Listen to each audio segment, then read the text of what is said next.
നമസ്കാരം. മീവി സ്പീക്ക് വീഡിയോയുടെ പുതിയൊരു വീഡിയോയിലേക്ക് സ്വാഗതം. എല്ലാവരും ശ്രദ്ധിച്ചിരിക്കേണ്ട കുറച്ച് അറിയിപ്പുകൾ വീഡിയോവായി ഷെയർ ചെയ്യുന്നു.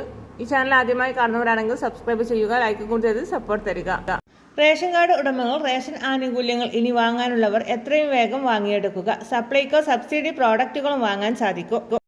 അതോടൊപ്പം തന്നെ നോൺ സബ്സിഡി ഉൽപ്പന്നങ്ങൾക്കും പ്രത്യേക ഡിസ്കൗണ്ട് ഏർപ്പെടുത്തിയിട്ടുണ്ട്. ഇനി ഇതേ സാഹചര്യത്തിൽ തന്നെ റേഷൻ കടകൾ വഴി ആനുകൂല്യങ്ങൾ വാങ്ങാത്തവർ തീർച്ചയായിട്ടും ആനുകൂല്യങ്ങൾ വാങ്ങുന്നതിന് വേണ്ടി ശ്രദ്ധിക്കണം. നീല, വെള്ള, APL വിഭാഗത്തിലെ റേഷൻ കാർഡുകൾ, VPL വിഭാഗത്തിലെ കാർഡുകൾ, അതുപോലെ തന്നെ AY വിഭാഗത്തിലെ റേഷൻ കാർഡുകൾ എല്ലാം തന്നെ ആനുകൂല്യങ്ങൾ കൃത്യമായിട്ട് വാങ്ങണം. തുടർച്ചയായിട്ട് ആനുകൂല്യങ്ങൾ വാങ്ങാത്തവരുടെ മുൻഗണന ഉൾപ്പെടെ നഷ്ടമാകുന്നതിന് കാരണമാകും. അതുകൊണ്ട് തന്നെ റേഷൻ ആനുകൂല്യങ്ങൾ കൃത്യമായിട്ട് വാങ്ങുന്നതിന് വേണ്ടി കാർഡ് ഉടമകൾ ശ്രദ്ധിക്കേണ്ടതാണ്. ഇനി അതുപോലെ തന്നെ APL വിഭാഗത്തിലെ റേഷൻ കാർഡ് ഉടമകൾ VPL വിഭാഗത്തിലേക്ക് അപേക്ഷകൾ വെച്ചവരുണ്ട്. അങ്ങനെയുള്ളവർക്ക് കൃത്യമായിട്ട് ഈ ഒരു തരംമാറ്റത്തെ സംബന്ധിച്ച് അർഹതയുള്ള റേഷൻ കാർഡ് BPLലേക്ക് മാറുന്ന സമയത്ത് കൃത്യമായിട്ട് ഫോണിലേക്ക് അറിയിപ്പുകൾ വരുന്നതാണ്. അതുകൊണ്ട് തന്നെ BPL റേഷൻ കാർഡിലെ കൃത്യമായിട്ടുള്ള ഒരു ഒഴിവിലേക്കായിരിക്കും APL റേഷൻ കാർഡിലെ അപേക്ഷ വെച്ചവരെ കൃത്യമായിട്ട് വിന്യസിക്കുന്നത്. അതുകൊണ്ട് തന്നെ ആ ഒരു അറിയിപ്പും കാര്യങ്ങളെല്ലാം കൃത്യമായിട്ട് ഫോണിലേക്ക് എത്തുന്നതായിരിക്കും. അതിനുശേഷം നമുക്ക് ഓൺലൈനായിട്ടൊക്കെ തന്നെ കാർഡ് ഡൗൺലോഡ് ചെയ്തെടുക്കുവാനായിട്ട് സാധിക്കുന്നതായിരിക്കും. രണ്ടാമത്തെ മറ്റൊരു പ്രധാനപ്പെട്ട അറിയിപ്പ്, സംസ്ഥാനത്ത് ക്ഷേമ പെൻഷൻ വിതരണം ഇനി മെയ് മാസത്തിലാണ് ഉണ്ടാകുന്നത്. ചിക ഉൾപ്പെടെയുള്ള ആനുകൂല്യങ്ങളായിരിക്കും ലഭിക്കുക. 2 ഗഡുക്കൾ 3200 രൂപയുടെ വിതരണമാണ് ഉണ്ടാവുക എന്നത് ധനവകുപ്പ് മന്ത്രി ഇപ്പോൾ അറിയിച്ചിരിക്കുന്നുണ്ട്. സർക്കാരിന്റെ വാർഷികാഘോഷ പരിപാടികളെല്ലാം തന്നെ ഉദ്ഘാടനം ചെയ്തു. വിവിധ മേഖലകൾ, ജില്ലകൾ കേന്ദ്രീകരിച്ചെല്ലാം ഇപ്പോൾ വിവിധ ആഘോഷങ്ങൾ നടന്നു വരികയാണ്.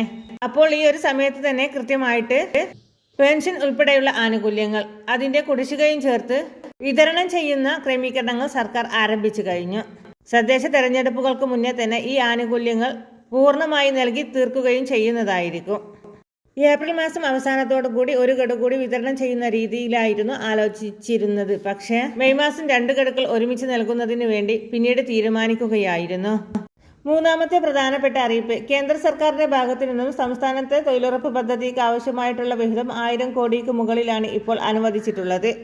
നിലവിൽ ഈ തുക 2025-26 സാമ്പത്തിക വർഷത്തേക്കും അതുപോലെ തന്നെ കഴിഞ്ഞ വർഷത്തെ കുടിശ്ശിക കൊടുക്കുവാനുള്ളവർക്ക് അതിനുവേണ്ടി ആവശ്യമായിട്ടുള്ള തുകയും കൃത്യമായിട്ട് ഇപ്പോൾ അനുവദിച്ചിട്ടുണ്ട്. വളരെ വൈകാതെ കൃത്യമായിട്ട് നമ്മുടെ സംസ്ഥാനത്ത് ഇതിന്റെ വിതരണം ആരംഭിക്കുന്നതായിരിക്കും. കഴിഞ്ഞ സാമ്പത്തിക വർഷം തൊഴിലുറപ്പ് പദ്ധതിയിൽ ഏർപ്പെടുകയും എന്നാൽ അക്കൗണ്ടുകളിലേക്ക് അതിന്റെ വേതനം കൃത്യമായിട്ട് എത്തിച്ചേരുകയും ചെയ്യാത്തവരെല്ലാം ഈ അറിയിപ്പ് കൃത്യമായിട്ടൊന്ന് ശ്രദ്ധിക്കുക. വരും ദിവസങ്ങളിലായി നമ്മൾ ചെയ്ത പ്രവർത്തികൾക്കുള്ള ശമ്പളം വരികയും ചെയ്യും. അവസാനത്തെ പ്രധാനപ്പെട്ട അറിയിപ്പ്, പ്രധാനമന്ത്രി ആവാസ് യോജന ഗ്രാമീണ തൊഴിലുറപ്പ് പദ്ധതിയിലേക്കുള്ള അപേക്ഷാ രജിസ്ട്രേഷൻ നമ്മുടെ സംസ്ഥാനത്തും ആരംഭിച്ചു കഴിഞ്ഞു. മറ്റുള്ള സംസ്ഥാനത്ത് രജിസ്ട്രേഷൻ ഉൾപ്പെടെയുള്ള വിവിധ കാര്യങ്ങളുണ്ട്. നമ്മുടെ സംസ്ഥാനത്ത് ഈ സ്കീം ലൈഫ് മിഷൻ പദ്ധതിയുമായിട്ടൊക്കെ ലയിപ്പിച്ചിട്ടാണ് നടപ്പിലാക്കുന്നത്. അതായത് ലൈഫ് മിഷൻ പദ്ധതിയിൽ അപേക്ഷ വെച്ചിട്ടുള്ള ഗുണഭോക്താക്കളുടെ ലിസ്റ്റ് എടുത്ത് അതിൽ നിന്നും മുൻഗണന അടിസ്ഥാനമാക്കിയായിരിക്കും ഇവിടെ ആവാസ് യോജനയുടെ പാർപ്പിട പദ്ധതിയിൽ അംഗീകാരം നൽകി അവർക്ക് പാർപ്പിടം അനുവദിക്കുന്നത്. നമ്മുടെ സംസ്ഥാനത്ത് പുതുതായിട്ട് രജിസ്ട്രേഷൻ ആരംഭിക്കുന്നതിനുള്ള ഒരു പ്രതിഷേധം ഉയർന്നു വരുന്നുണ്ട്. ആദ്യഘട്ടത്തിൽ അങ്ങനെ രജിസ്ട്രേഷൻ ഫോം ഫില്ല് ചെയ്ത് കൃത്യമായിട്ട് പുതിയ ഗുണഭോക്താക്കളെ കണ്ടെത്തുന്നതിന് വേണ്ടിയുള്ള ശ്രമമായിരുന്നു എങ്കിൽ ഇപ്പോഴത് വേണ്ട എന്ന് വെച്ചു. ലൈഫ് മിഷൻ പദ്ധതിയിൽ നിന്നും അർഹരായ ഗുണഭോക്താക്കളെ കണ്ടെത്തുകയാണ് ചെയ്യുന്നത്. അങ്ങനെ വരുമ്പോൾ പുതുതായിട്ട് അപേക്ഷിക്കുന്ന ഒരുപാട് ആളുകൾക്ക് അപേക്ഷിക്കാൻ സാധിക്കാതെ വരികയും ചെയ്യുന്നുണ്ട്. ആവാസ് യോജന പാർപ്പിട പദ്ധതിയിൽ 72,000 രൂപ കേന്ദ്ര സർക്കാർ ധനസഹായമായി ലഭിക്കും. ബാക്കി തുക സംസ്ഥാന സർക്കാരാണ് കണ്ടെത്തേണ്ടത്. ഏകദേശം 4 ലക്ഷത്തോളം രൂപയാണ് ഇത്തരത്തിൽ ധനസഹായമായി അനുവദിക്കുന്നത്. അതിനുശേഷം തൊഴിലുറപ്പ് പ്രവർത്തികൾ 90 ദിനങ്ങൾ നമ്മുടെ വീട്ടിൽ കൂടി പൂർത്തീകരിക്കാനുള്ള അവസരവും ഒരുക്കി തരുന്നുണ്ട്. വളരെ പ്രധാനപ്പെട്ട ഈ ഇൻഫർമേഷൻ മറ്റുള്ളവർക്ക് ഷെയർ ചെയ്യാൻ കൂടി ശ്രമിക്കുക.